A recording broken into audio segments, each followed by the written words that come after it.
Imagine a Bronx apartment building in 1973. At 1520 Sedgwick Ave, DJ Clive Cool Herc Campbell threw what he called a back to school jam in a recreational room within his apartment building. He used two turntables and two copies of the same record to extend the break portions in between songs, which are the instrumental parts where the beat stands out. Dancers would go crazy during these breaks, and Herc's technique became one of the foundational moves in hip hop history, according to Icon Collective. You may not realize how much hip hop has shaped modern culture, but from streaming playlists to fashion to social discourse, hip hop influences how people see themselves in their world. Understanding its origins gives us an insight on how these marginalized voices came to reshape culture. The history of hip hop illustrates how a cultural movement that started in the 1970s Bronx spread across the United States in the 1980s and the 1990s, and ultimately became a global phenomenon influencing music, identity, and cultural expression. We have to travel through hip hop's origins in the Bronx, follow its expansion across the United States, and we will conclude with its global influence today. So, for its origins, hip hop began in the 1970s in the Bronx as a cultural response to economic hardships, such as social inequality and community disenfranchisement. The South Bronx in the 1970s was suffering from poverty, urban decay, and rising crime, especially after decades of government neglect. Many housing projects were poorly maintained, and the youth had limited recreational outlets, according to Tech Rock. DJ Kool Herc was an immigrant from Jamaica. He brought elements of Jamaican sound systems, including the technique of toasting or speaking rhythmically over lyrics, which we now know today as rapping, and adapted that into the block party scene.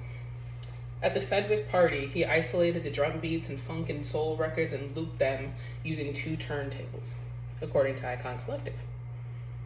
This technique sometimes was called the merry-go-round method, and it allowed dancers to stay on their feet for longer times and during the most energetic parts of the songs. And also during these times, it became the norm for MCs to start toasting or rapping along over these parts in order to keep their crowd hyped up during the parties.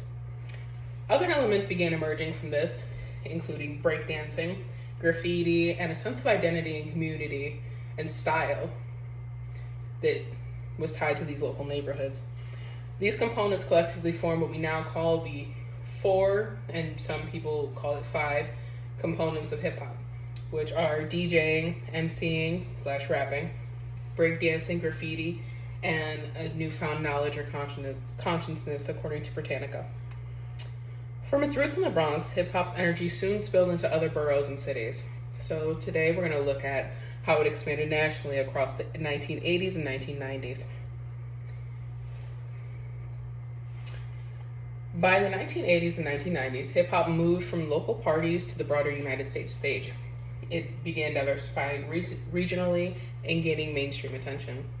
In the early 1980s, hip-hop acts such as Grandmaster Flash, the Furious Five, Afrika Bambaataa, and the Sugar Hill Gang brought rap music into recorded form and radio play. Bambaataa's Planet Rock from 1982 fused both electronic sounds with hip-hop, showing early innovation, according to Icon Collective. As labels began signing hip-hop artists, the genre entered mainstream music charts, and it began signing acts such as Run DMC, which popularized what people now consider the typical hip-hop. It's more aggressive and tough.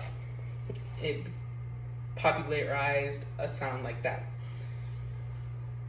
Their collaboration with Aerosmith on Walk This Way in 1986 helped bridge both rock and rap audiences, though, gaining a bigger following.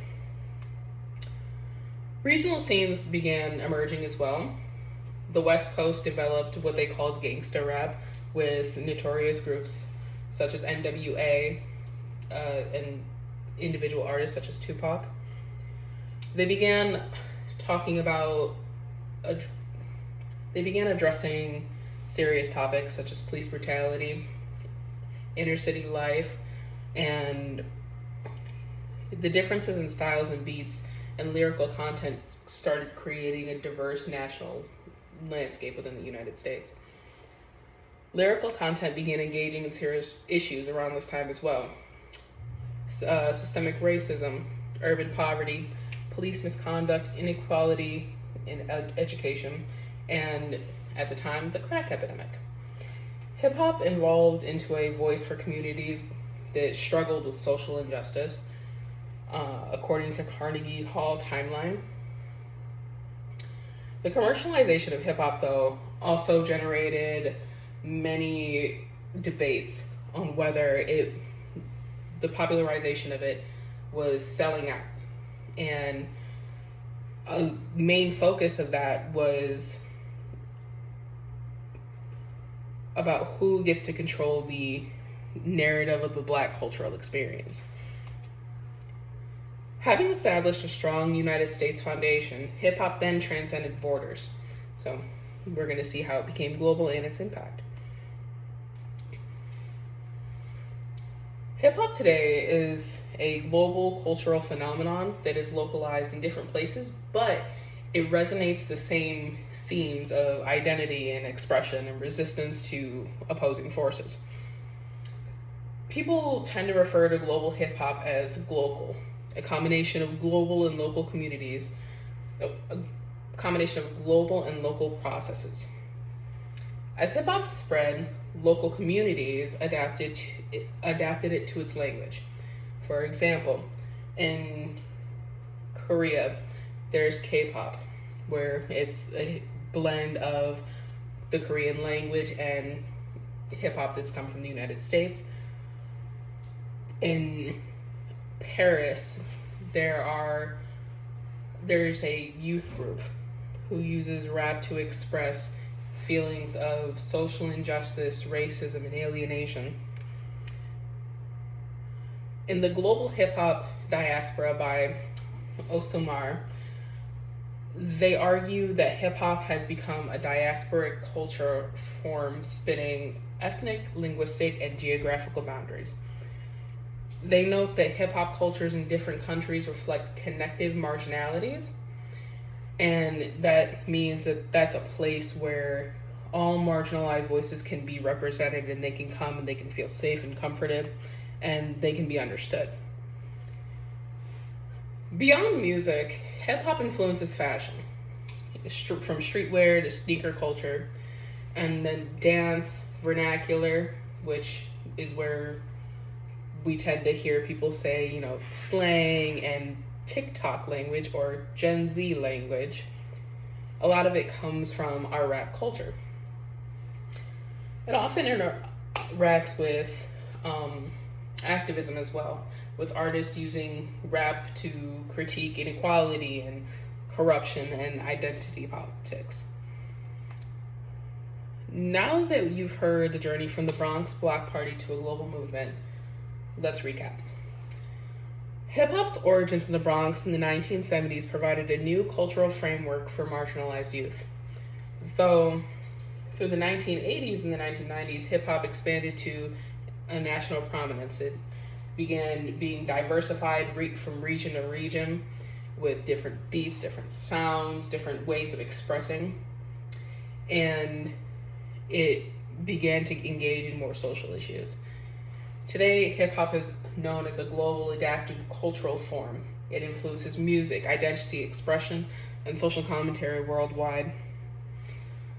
From its roots in the Bronx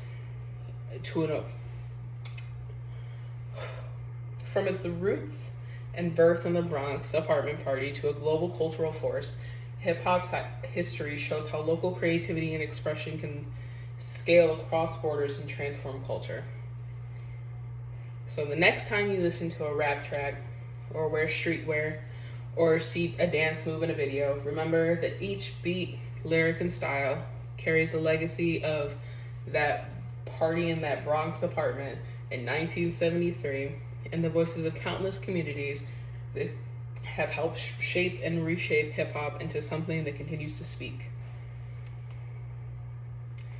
Thank you.